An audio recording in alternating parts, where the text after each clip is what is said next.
UBC News at 10 is here. My name is Patricia Lukoma. Thank you so much once again for allowing us into your space. Mugalu Mohammed is with us on sign language. Starting off with the Presidential Press Unit, President Museveni has today chaired a virtual meeting of the African Union Peace and Security Council heads of state and government at State Lodge, Nakasero. President Museveni is the current chairperson of the African Union Peace and Security Council for the month of June 2024. During the meeting, the leaders discussed the ongoing conflict in Sudan and explored ways to enhance coordinated efforts among regional and international partners to achieve peace and stability for the Sudanese people. President Museveni revealed that the war in Sudan was caused by ideological mistakes by the country's leaders. The president highlighted mistake number 2 as using force and arms instead of using dialogue. Musa Faki Mohammed, the chairperson of the African Union Commission, informed the meeting that as leaders, they must do all it takes to ensure that ceasefire is realized in Sudan. Mohammed also commended President Museveni for his efforts to facilitate the peace process in Sudan. The IGAD Executive Secretary, His Excellency Wakne Gebehew, also briefed the meeting on the need for coordinated peace efforts among partners and friends of Sudan. Dr. Mohammed Ibn Chambers, a chairperson of the African Union High-Level Panel on Sudan, said the conflict in Sudan is worse than the conflict in Ukraine and Gaza. On the other hand, the leaders demanded that warring parties, namely Rapid Support Forces, RSF, and the Sudanese Armed Forces, SAF, immediately should stop fighting and prioritize the interest of Sudan and its people. The meeting was also addressed by the representative of the United Nations Secretary General, His Excellency Antonio Guterres.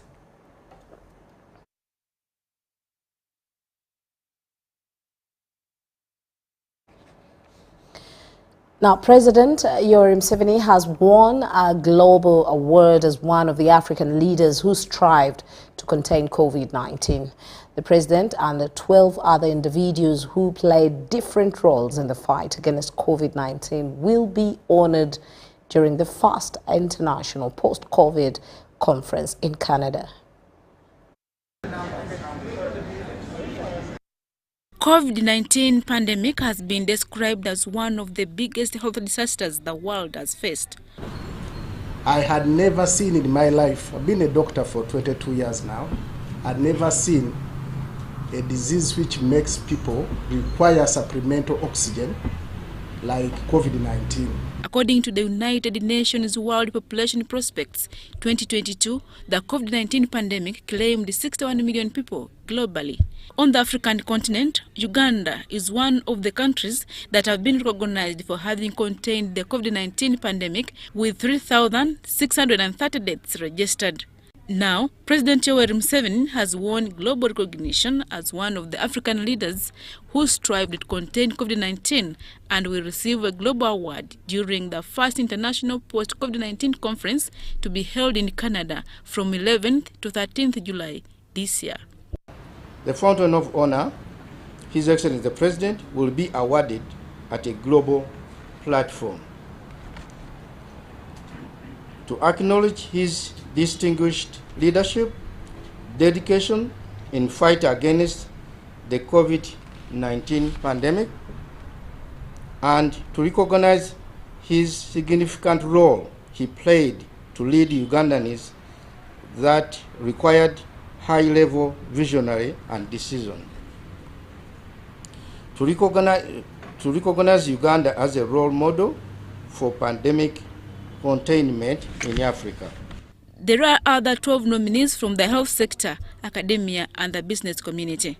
Honorable Dr. Monica Musenero Masanza, the Minister of Science, for Science, Technology, and Innovation. Dr. Museveni served as a senior presidential advisor on epidemics, providing expertise to the government of Uganda. Is Honorable Dr. Jane Ruth Acheng, Minister of Health, for the committed engagement throughout the COVID-19 battle and building resilient healthcare system. The first international post-COVID-19 conference will run on the theme evaluating the impact of COVID-19 on humanity, building synergies and resilience for future global shocks. We want to close all the gaps which these experts like ours here have identified in the fight against such a crisis in the future, especially bridging the two global spheres, the North and the South. Because in most cases, the North tend to be a bit more advanced in technology, like I will mention, but somehow, somewhere, they become Maiza, Bakodo. Adia Nakote, UBC. Now, Member of Parliament for Igara East, Michael Mawanda, Busiki County Legislator Paul Akamba, and other accomplices have been charged with corruption and diverting public resources offences by the Anti-Corruption Court and remanded to Luzira Prison. Meanwhile, the same court has committed Paul Akamba to High Court for trial on offences of corruption. Let's hear more in this report. Members of Parliament who have been arraigned in the Anti-Corruption Court on charges of corruption and diverting government resources include the Igara East Member of Parliament and also Chairperson Disciplinary Committee of the Patriotic League of Uganda, Michael Mawanda, Busiki County Member of Parliament Paul Akamba, Elgon County Member of Parliament Ignatius Mudimi, and Advocate Julius Chiriataita Ngoko. Court charged them with 5 counts, among them corruption and diverting public resources. The charge sheet also shows that Mr. Mawanda diverted 1 billion and 50 million shillings that was made to compensate war victims through Yaka Growers Cooperative Society in Bulamboli District. Honorable Mawanda Michael Maranga, in the month of October 2021 in Kampala, at Kampala District, converted public funds amounting to Uganda shillings 1 billion 50 million for purposes related to that for which the resources were intended, to wit, war loss compensation by the government of Uganda. Prosecution also alleges that Busiki Member of Parliament Paul Akamba diverted 200 million shillings meant for war victims as compensation. Elgon County Member of Parliament Ignatius Mudimi is alleged to have embezzled 2.391 billion, and an advocate Julius Chiriataita Nkoko is accused of 2.280 million from the government of Uganda. 23 conspired to defraud the government of Uganda shillings 3 billion 448 million 714,611, which was intended for war loss compensation to Yaka Growers Cooperative Society Limited. The offences against the accused were committed between 2019 and 2023, and the accuser pleaded not guilty, although prosecution informed court that investigations are almost complete. That the accused persons be remanded for 14 clear days, and court has the discretion to guide us on the hearing date. Before being charged, Member of Parliament Paul Akamba was first committed to High Court on charges of corruption. In the events, it would only be right and prudent for this court at this stage to cancel the bail that it granted aid to, so he can equally apply for bail before the High Court. Akamba now joins members of Parliament Yusufu Mutembula and Sisi Namuju, who were committed to High Court of recent Although the principal cooperative office of Ministry of Trade and Industry, Kavondla Leonard, was not in court, he is also accused of allegedly diverting 3.448 billion shillings meant for Buyaka Growers Cooperative Society Limited. The accused legal team, led by the former Deputy Attorney General, Mwesigwa Lukutana, asked court for more time to interact with their clients, after which they will apply for bail for the accused persons. Magistrate Yoweri Asiro remanded the legislators to Luzira Government Prison until 9th July 2024 for mention of the case. Prosecution was represented by Jonathan Muwaganya, Edward Muhumuza, among others. Deborah Namamonde, UBC News. Thank you very much there, Deborah Namamonde. Now, Nyendo Mukungwe, Member of Parliament Mathias Mpuga Nsamba, has urged fellow political leaders to work together and stop chasing, emphasizing that his service has not been for someone who is righteous, but one who is bound to make mistakes. While speaking during his Thanksgiving Mass at Kitovu Arena in Masaka, Mpuga said he had learned a lot in his service journey and apologized for the mistakes he has made, promising never to repeat them.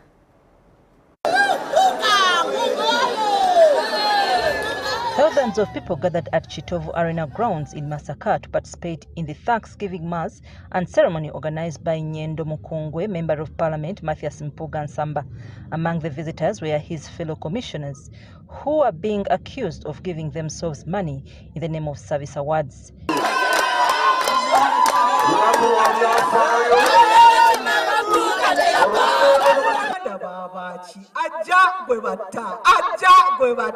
nga ffe tusonga mbere nti teyabba byebyo byennyini bye bituleetera obuzibu kubanga abakulu baffe tubayisizaamu amaaso. Bagiire bayogera ebintu Mpuga yayiba, Mpuga yabba, ebajeti ndala eyo neyagabira ba speaker motoka. Demwabo nene buli yali speaker nga n'okulini president wange President Museveni yene yafuna emotoka okwo ku budget ndala eyo. Medad Lubega Segona, legislator in the 11th Parliament, said as leaders they believe and appreciate the integrity and service of Mathias Mpuga to the people, which were critical in changing the political scene of Uganda.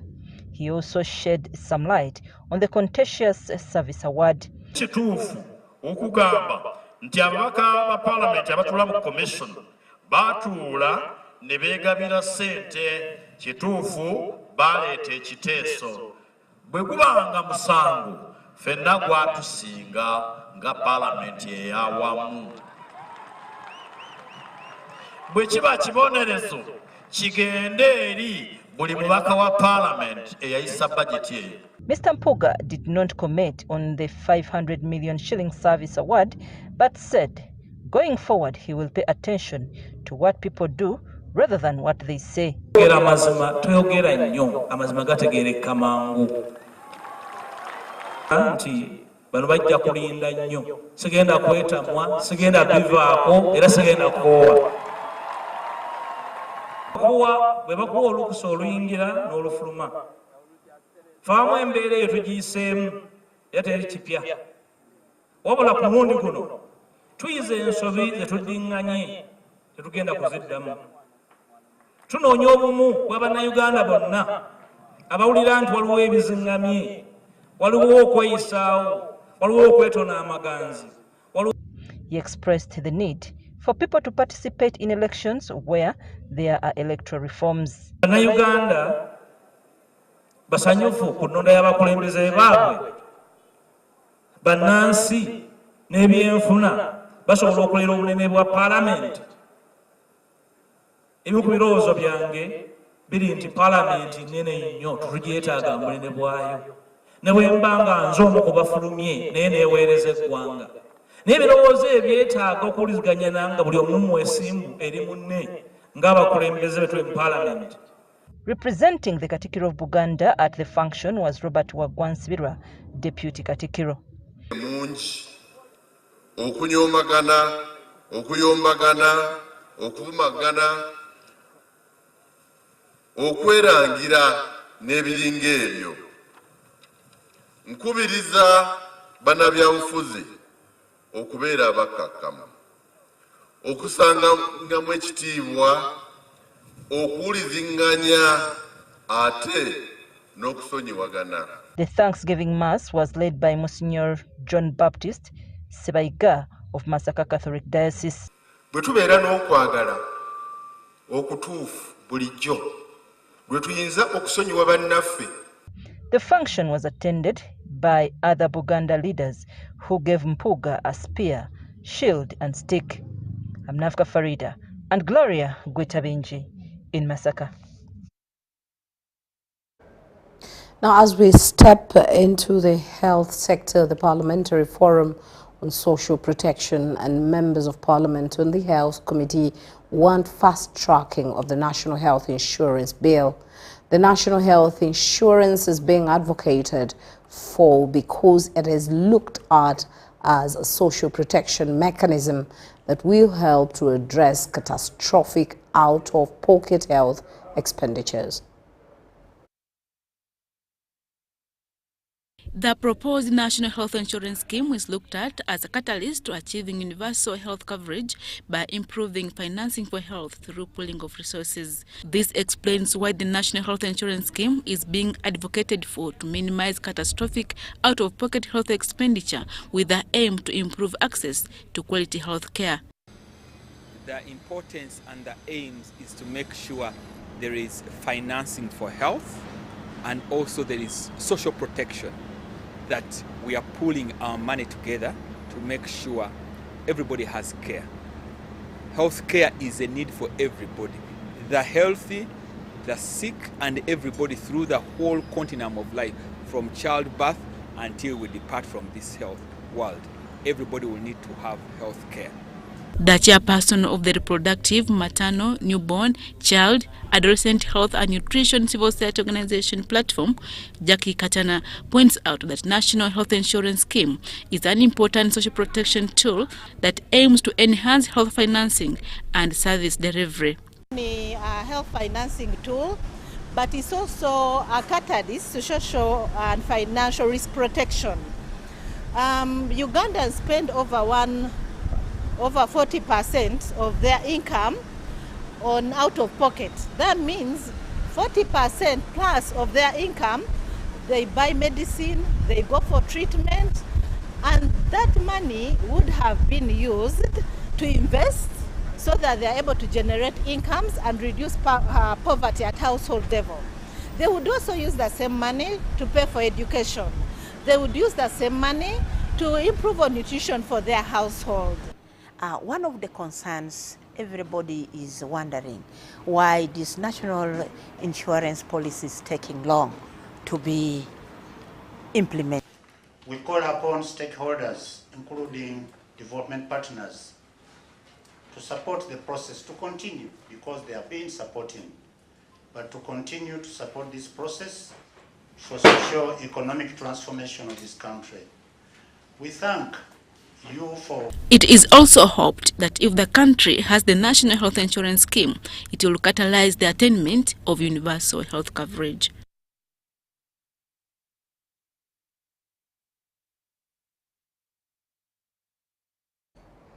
Now, Minister for Lands, Housing and Urban Development, Judith Nabakova, has pledged government support towards management and coordination of land that belongs to the Church of Uganda.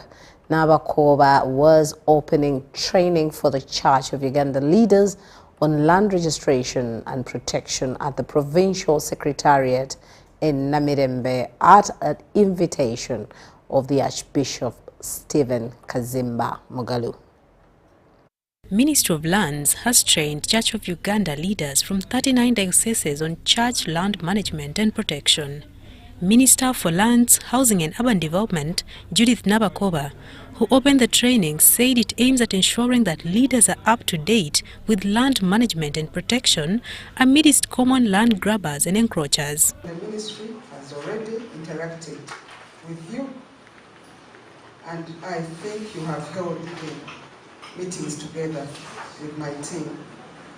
We believe that we are going to have a clear roadmap of how we are going to execute this exercise to make it meaningful. She highlighted a number of steps that should be taken in as far as church land management is concerned and pledged government support towards the management and coordination of land that belongs to the Church of Uganda. Therefore, the government shall issue the freehold titles, the mile titles, the leases, but also the customary certificates of ownerships where possible in the various areas of Uganda. The church and government shall also be expected to register any bona fide and lawful tenants found on your church land. You must know that His Excellency the President's directive on land grabbing and stopping illegal evictions still stands.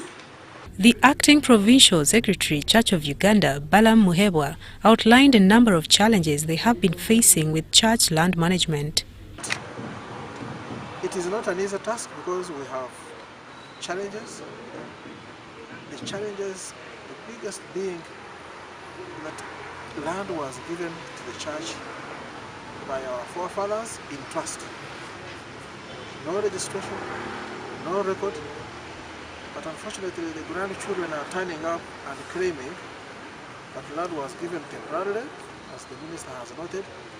So now these are issues we are going to sit and discuss up to the lowest level, the land committees in the villages, so that we are able to sort out these issues of church land. He appreciated government's efforts to ensure that the church has clear full ownership of the lands in its custody and encouraged leaders to ensure that they provide all information needed for clear management.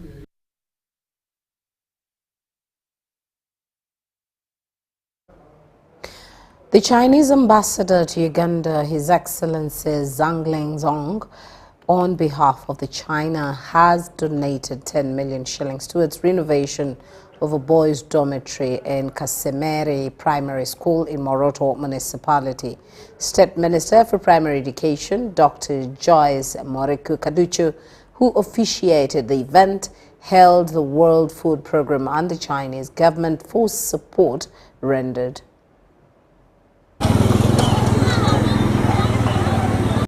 Kasemeri Primary School is a government-aided primary school located in Moroto Municipality with the highest enrollment of students in Karamoja. Of an enrollment which is 1,927 for this year, and now out of the 1,927 we have 1,010 girls, 917 boys, and we have the teaching staff of 43, out of which are 69. Kasemeri has been excelling in national exams and representing the region in music, dance and drama nationally amidst several challenges.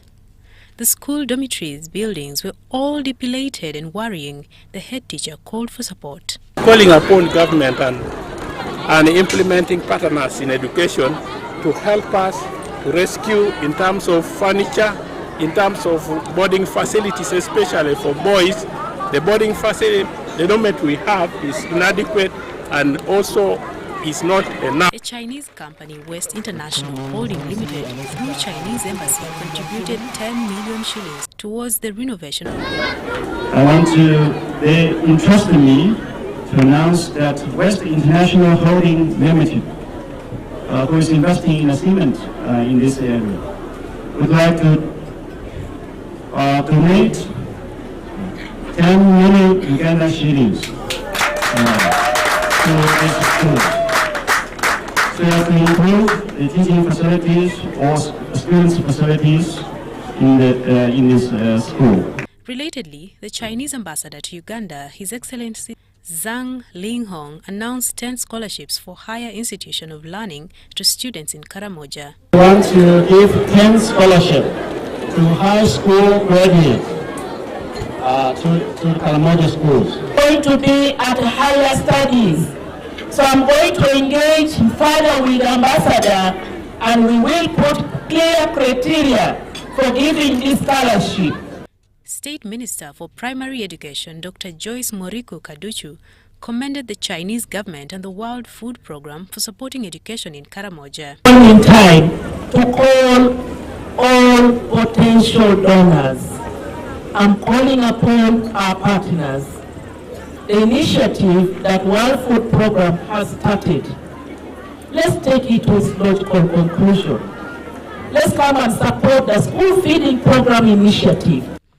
The United Nations World Food Programme County Director noted that World Food Programme is currently providing hot meals to over 216,000 children in 315 schools in Karamoja.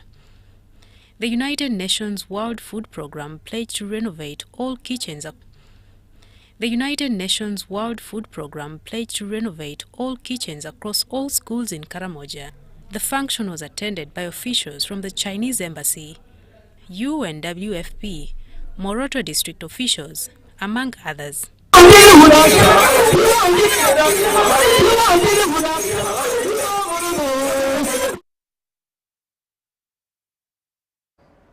Now, Minister for Internal Affairs, Major General retired Kahindo Tafire, has reiterated government's commitment in enhancing remuneration for Uganda forces to enable them execute their duties diligently. General Tafire was passing out the second cohort of the 31 Intermediate Command and Staff course, having completed their 6 months training.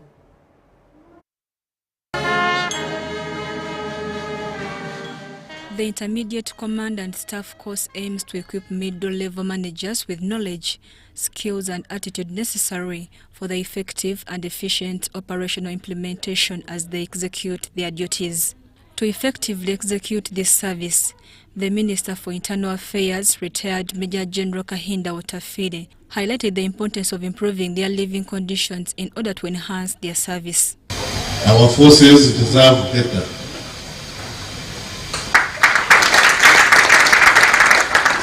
I feel ashamed when I look at the living conditions of police officers, prison officers, and immigration officers. I feel ashamed. I want to put on record that I don't want to be party to this kind of regime. We must do something to improve the living conditions, the housing, for our members of the forces. General Tafire also cautioned prison heads to always give promotions to officers who are due to be promoted. Tafire says this will not only reduce on backlog, but also motivate them at their workplaces. I want the police administration to look into their CVs.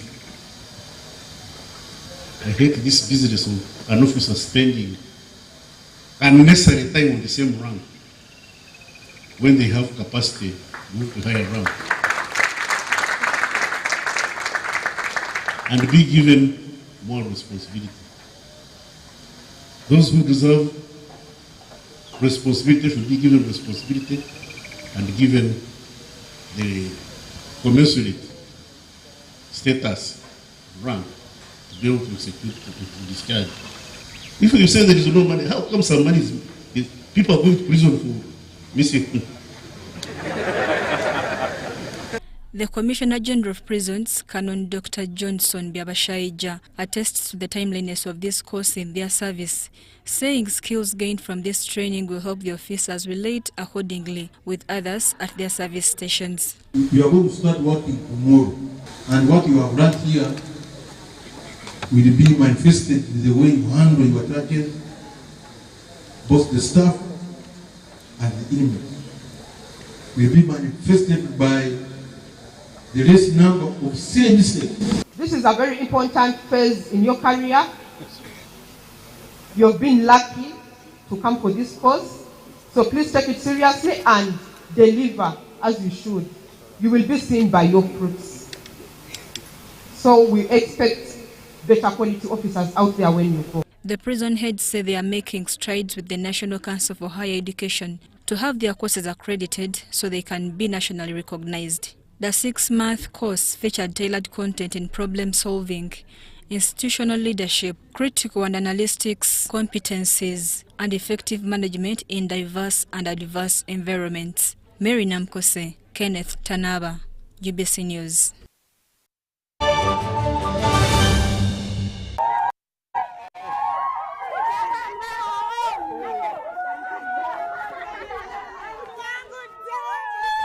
Amanya gange nze Namtebi Sharon nga nkolera wano wennyini Saka Kirombe oba Makindye. Empangula gye nawanguddemu ssente mbadde nga nkozesa mobile money nga nsindika school fees w'omwana ku ssomero. Okutegeera nti mpangudde nze mutima neegambye nti kambalinde bamale okujja ndyoke nzikirize nti mpangudde. Kyenyinza okubagamba nti si byabafere weewaawo abafere gye bali naye ennamba eri emu yokka era bw'eba ekukubidde omanya eyo si yabafere. Mpulira bulungi nnyo nnyo nnyo era ndi musanyufu nnyo. Naye MTN mobile money mbebaza nnyo mwebale nnyo mwebalire. Together we're unstoppable. Gold. We all want it. That soft yellow glow of a subdued sun in your hands. That precious polish of elegance. To hold it is one thing, but to taste it is everything else. Relish the satisfying taste of a beer, unmatched in quality, unmatched in consistency, and with 23 Global Gold Awards. A beer unmatched in gold.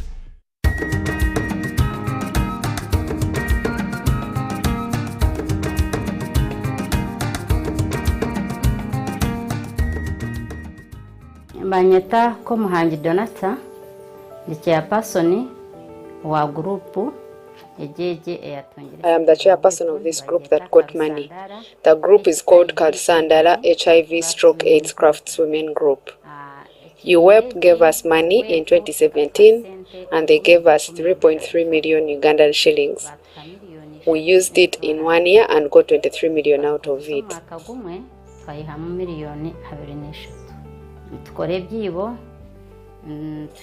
We do baskets and kitchen gardens, and we also have a saving group. We thank UWEP because this money helped us as women.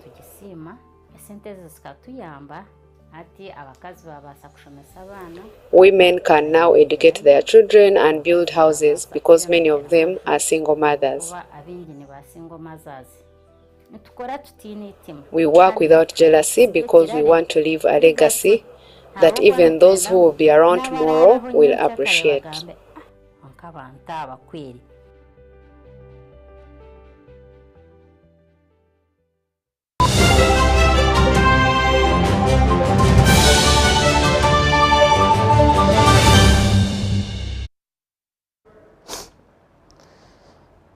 Now, the Chief Justice of Uganda, Yoweri Dolo, has advised government on how best to revive the education in the country. He was gracing the St. Peter's College Tororo fundraising at Silver Springs Hotel, Bugalobi.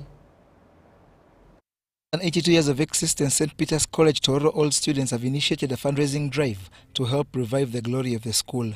This follows years of dilapidation that have climaxed with dwindling numbers of students, low education returns and near extinction from the sports powerhouse list like it was in the past. This is the reason all students organized a fundraising drive on the theme of making St. Peter College great again and purposely to raise close to 3.1 billion Uganda shillings. The current challenge that we are experiencing, Chief Guest, is in the infrastructure. These buildings that we have were constructed in the 40s are costing us in maintenance and repair. It's my appeal to all the key stakeholders, government inclusive, that we come on board to save this school from collapse. The Chief Justice Yoweri Dolo, who is an old boy, albeit having spent just a term at the school, was the chief guest at the dinner. I stand on the grounds of St. Peter's College Tororo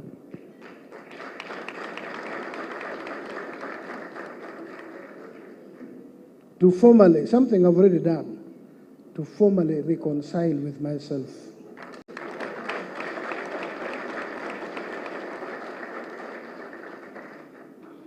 And to proclaim openly, like JFK said in Berlin that I too am a Berliner. I would like to say I too am a Nyangolian. His Lordship Dolo spoke fondly about Uganda's education in the past, during which time traditional schools like Sir Samuel Baker, Teso College Aloit, and Gayaza High School shone brightly. These schools, which I've named, and others, TGS, Nabingo, Komboni College in Lira, St. Joseph's College, Laibi, Ombachi, Mvara,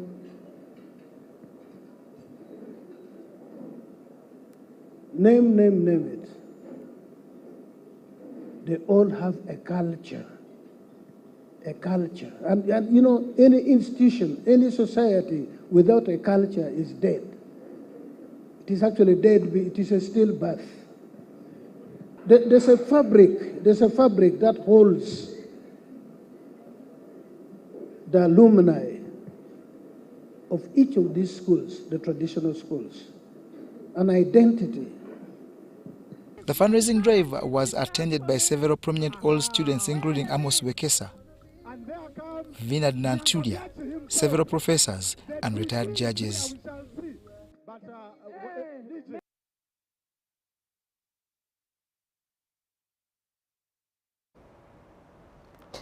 Now, government has disclosed that it has no plan of increasing the Kasimo Fund paid to veterans.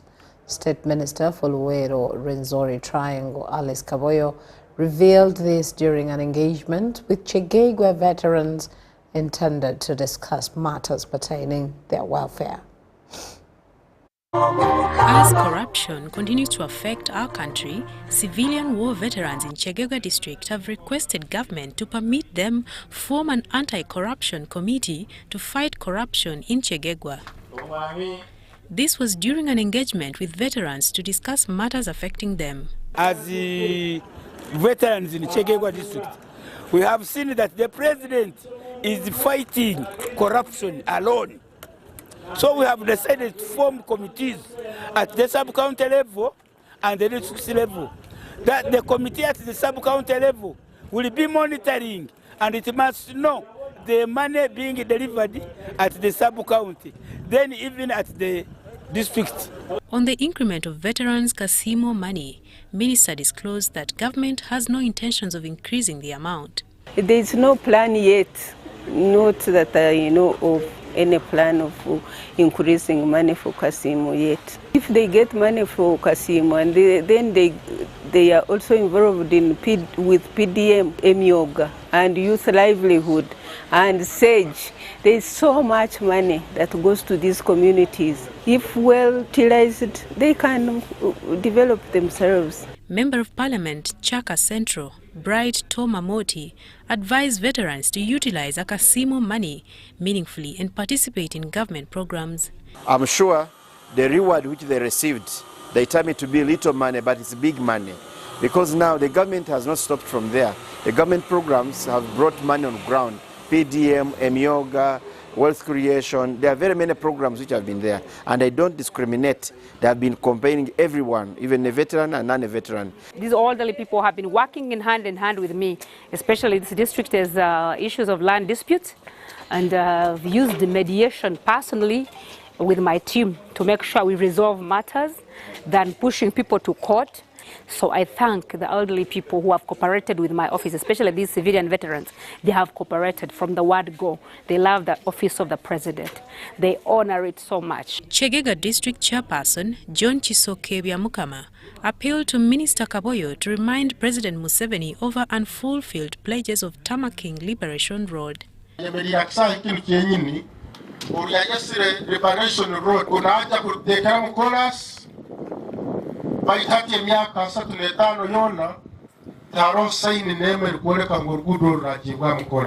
This engagement aimed at identifying challenges veterans face and find possible solutions.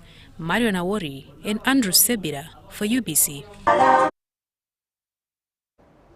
Now, the Paramount Chief of Langom, Yosem Odu Ebi, has distanced himself from the recent elections in which Dr. Engineer Moses Michael Odongo Kune was elected as his successor. In a press briefing held on Thursday by his cabinet ministers, the Paramount Chief said that the election process was erroneous and marred by illegalities. To me, it has lost its meaning. Implementation of the decentralization reforms in the early years from 1993 to 1997 was heralded as exemplary. With management, you are talking of ideas. This was evidenced by sound policy and legislative framework that gave local authorities autonomy to hire and fire their staff. But when we did decentralization in 1993, without going into detail, human resources was mismanaged. Consequently, and gradually, the CAO, the town clerk, and a number of top district leaders were taken back to the central government because local government, particularly district councils, were abusing the powers they had. And that one brought conflict between the local leaders and then the chief administrative officers, because there are times where a decision could be taken. CAO would say, no, for me I can't implement that. After all, I am from the center. Local governments also collected taxes and received sizable grants from the central government. And yet local government depends so much on local revenue. And this is the local revenue they take away from us. So basically, if you have no resources, do you have any power? Because money is power. Some scholars have argued that those gains have since been eroded to the extent that decentralization is now riddled with the policy failures and reversals. So when we began the multi-party dispensation, new players come into the political scene, and therefore they started to bring in the politics into the implementation, where a lot of programs which should have been initiated at the local government level started coming from the center instead, and a number of powers were re-centralized. Decentralization promised to improve services and democratic practices. However, local government leaders insist the policy should be improved. And we are given all our autonomous authority. You would see a difference in the districts. If you see a real decentralization go to Kenya, just our neighbors here, yet they picked it from what? From Uganda. Ugandans are very good at making policies, but very poor implementing their policies. When I was in the council in Lira in 2005, you'll find that about 19% of the total budget, it was the money that goes to the district.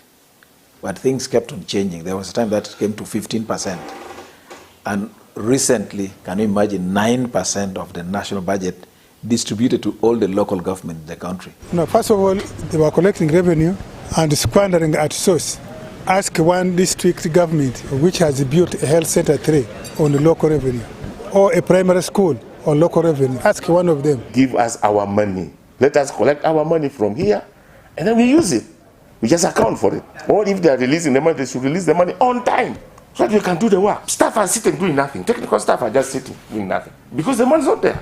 Lira University Don Dr. Jim Obonyo believes sending more resources to the lower administrative units would make more meaning because that is where the majority have tech services. Obonyo says stringent accountability strategies like Baraza would ensure accountability and transparency. There are so many unfunded priorities in local government: rural road, water, educational infrastructure, health services, still a lot of gaps. So there is need for government to increase more resources to local government, maybe make it 30 to 40% of the national budget.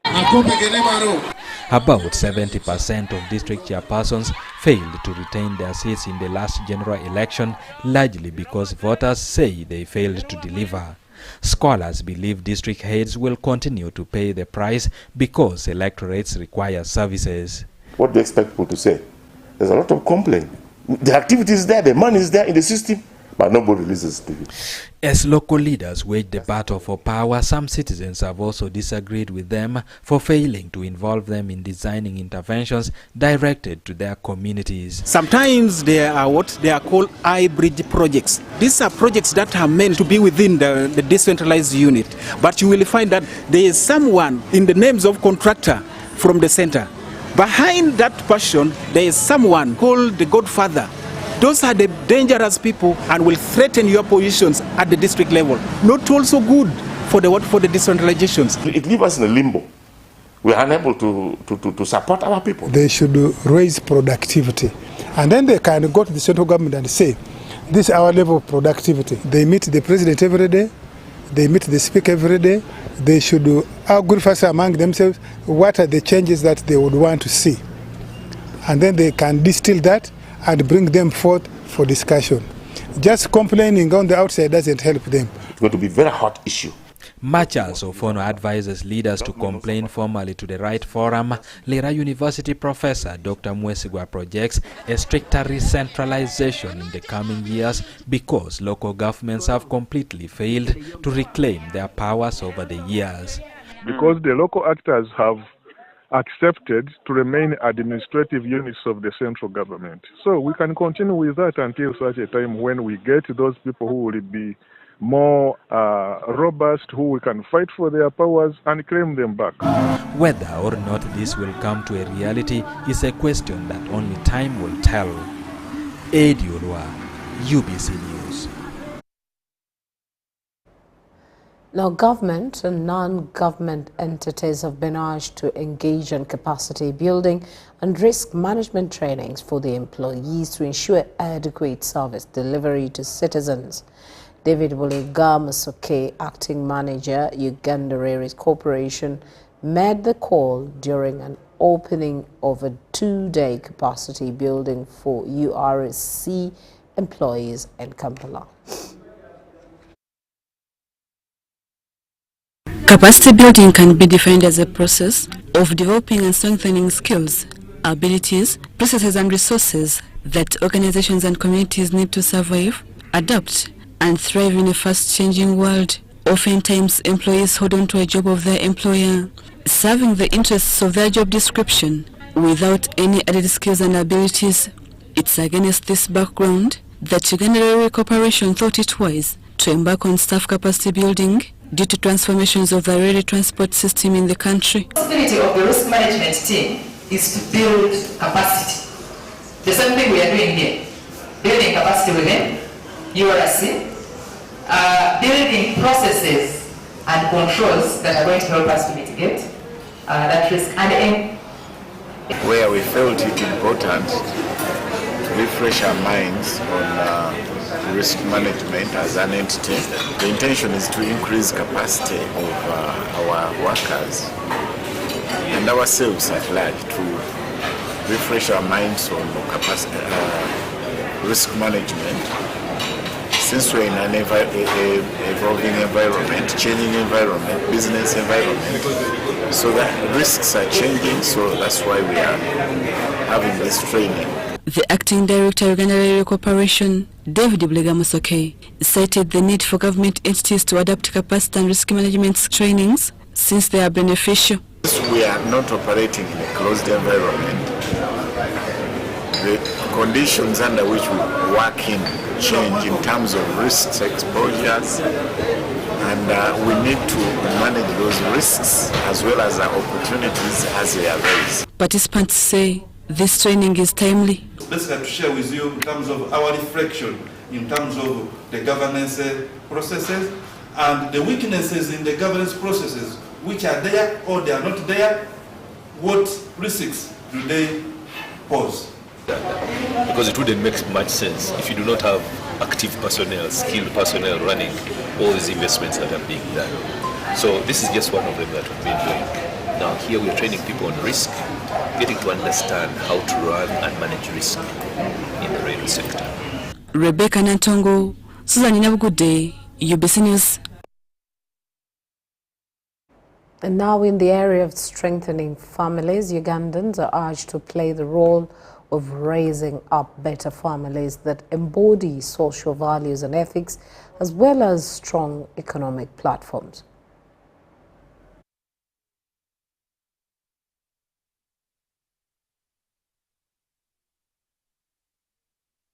During the one-day family strengthening dialogue, Minister Muruli Mukasa stressed the urgency of embracing religious, ethical and social values since they form a strong foundation on which strongholds lie and define how one reacts to phenomenon. Changes will happen and they are going to happen, but there are basic things that must not be compromise. That's the family. And the family as we know it as African, all the way from the extended aspect to what kind of family which we have now, where we have values, we have respect, we have responsibility, we have common support, we have networking. All these are basic tenets which must be kept and preserved. Modern age has made parenting quite hectic.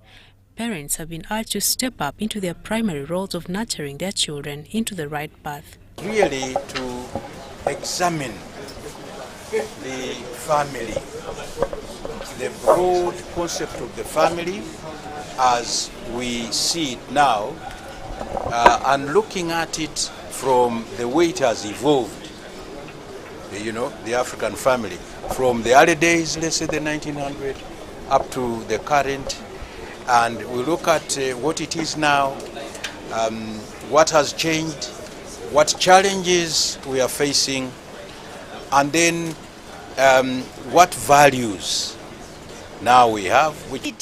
As a country, as a church, as a family, we are coming back to the ground where we are supposed to have started being for a long time ago. For this country, our church, and the Mothers Union as a whole, and the families to be together, the family must be fine.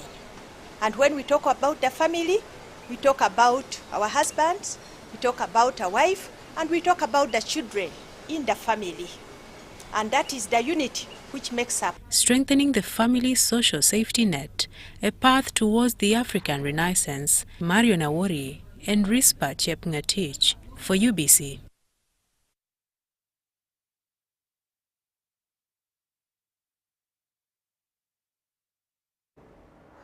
Now, Minister for ICT and National Guidance, Dr. Chris Baryomonsi, has rallied district leaders in Kanungu district to desist from politics of religious sectarianism in order to achieve unity for political and economic transformation.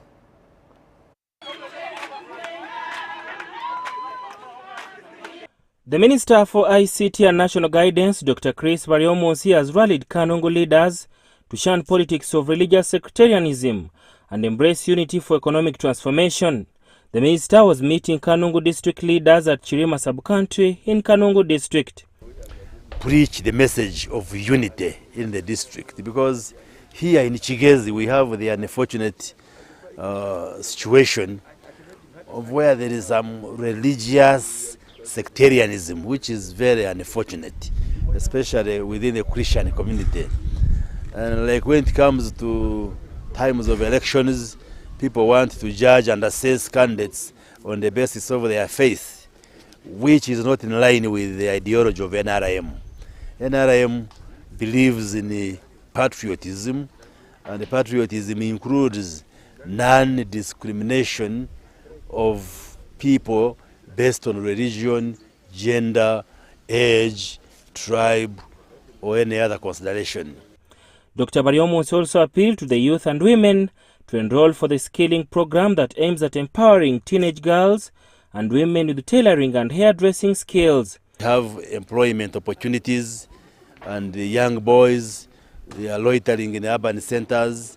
The young girls go into early marriages, and it's a challenge. So as a member of parliament, I have started a skilling program, and I have begun with the tailoring and hairdressing, where I have provided sewing machines in all the 13 sub-counties and town councils that I have in the constituency, and also materials and implements needed to train in hairdressing. So far, over 5,000 people have benefited from the program. Ndasima Minister wito mulungi abokutuletera biharani tukabyega kandi turasima ekibina cyanye kundire abazire bita bakirimu. The good thing which you have now, the minister can donate this tailoring machine, and these young girls, so many of them they drop their schools but as per now, they get a chance to get that skill for tailoring. During the tour in Kanungu district, the minister condoled with the family of the late UPDF soldier Private Mwesi Javanasio, where he donated to the family. Sada Mubale, UBC News.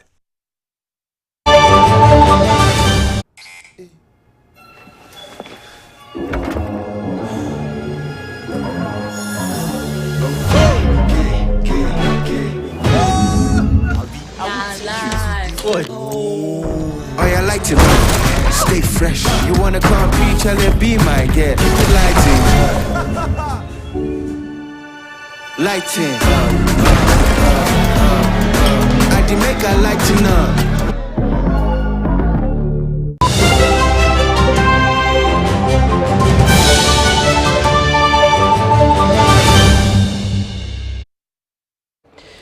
Welcome back, and thank you so much for keeping it with us. Now, in the world of business, the Uganda chapter of the COMESA East African Community Horticulture Accelerator Program has been launched with an appeal to government to come up with more subsidies for the sector to grow and compete in both regional and international markets.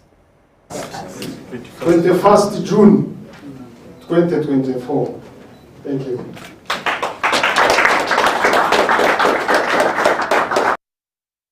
Uganda has become the third COMESA member country out of the selected 5 to launch its national chapter of the COMESA East African Community Horticulture Accelerator Program, with a special focus on boosting onion and Hass avocado production and export.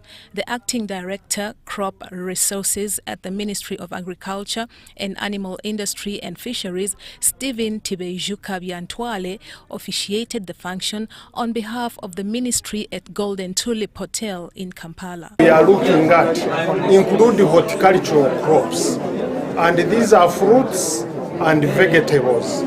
Therefore, this acceleration program we are launching for these countries that are participating has come at the right time, and we feel if we trickle down and work up to the parishes, guide our farmers to utilize the parish development model funds properly, it will be a breakthrough.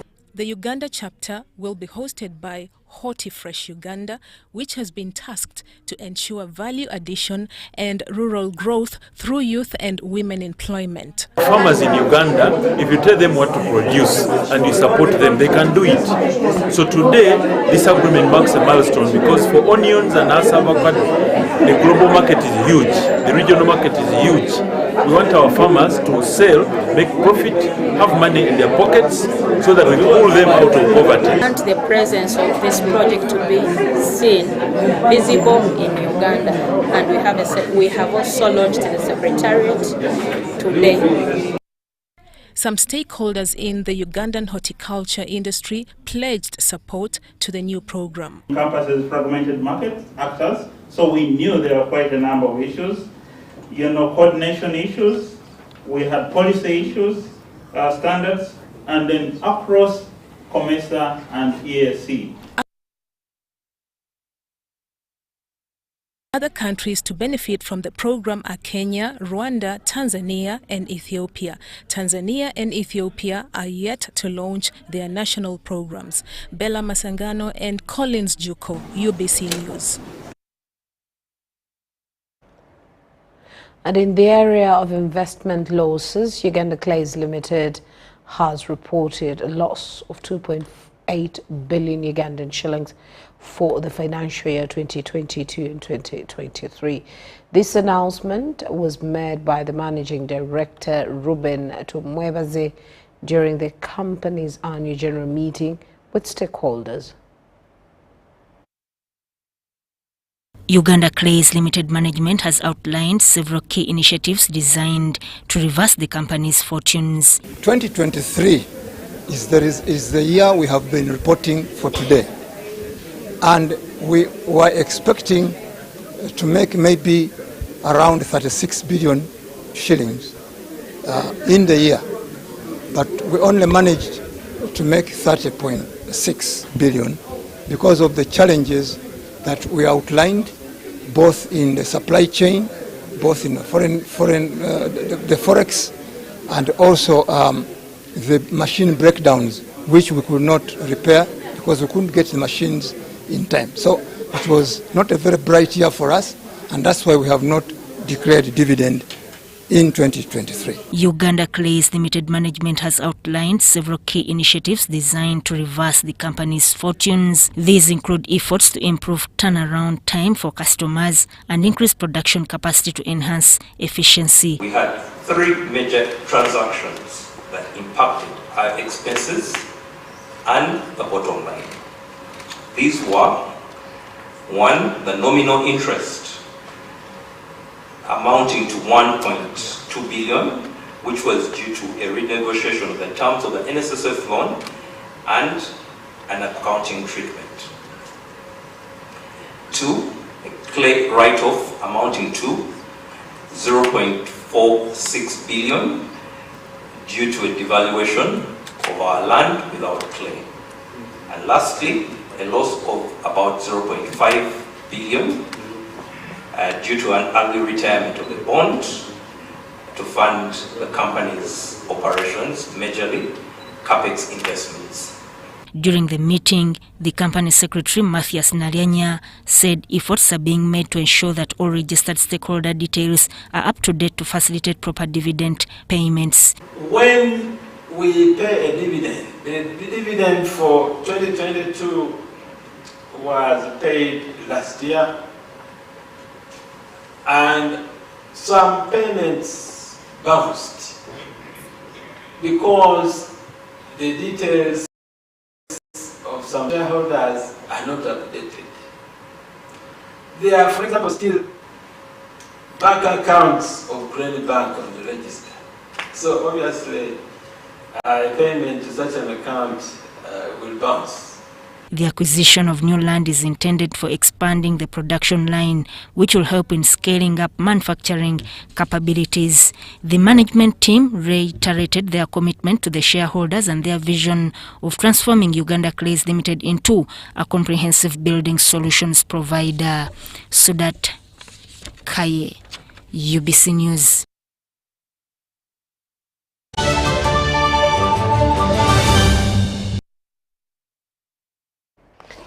Thank you so much for being a part of us, and that brings us to the end of our bulletin. My name is Patricia Lukoma. Mpango Mugalu Mohammed has been with us right from 8 o'clock. As we sign out, let's leave you with a weather forecast presented by Mile Kutesa. Thanks for tuning on UBC. My name is Tessa Milu with your weather update. We are still having light showers some parts of the country. Nevertheless, there is a reduction in the weather activities, bringing us the domination of sunny intervals. Seeing the satellite picture, we are having a rainbow being retrieved back to the north, hence reducing the moist winds that are coming into our country. And then we are seeing the moist winds that should have come into our country from Congo Yamas being retrieved back also, hence leaving us with dry spells. Tomorrow morning, we expect to wake up to a bright sunny day in our capital city, Kampala, and the nearby areas in the central. And then moving to the east, we are having light showers in the morning hours in parts of Tororo and Jinja, apart from Soroti, where we are seeing sunny intervals. And the western stretch, we are seeing sunny intervals dominating in the morning hours. The northern sector, we are seeing sunny intervals in the morning hours, most parts of the north, apart from Arua, where we are seeing light isolated showers in some parts of Arua. In the central, in the afternoon hours, we are seeing a continuation of sunny intervals at the maximum 30 degrees Celsius across Nakasongola, 29 at capital city Kampala and the nearby areas up to Mubende.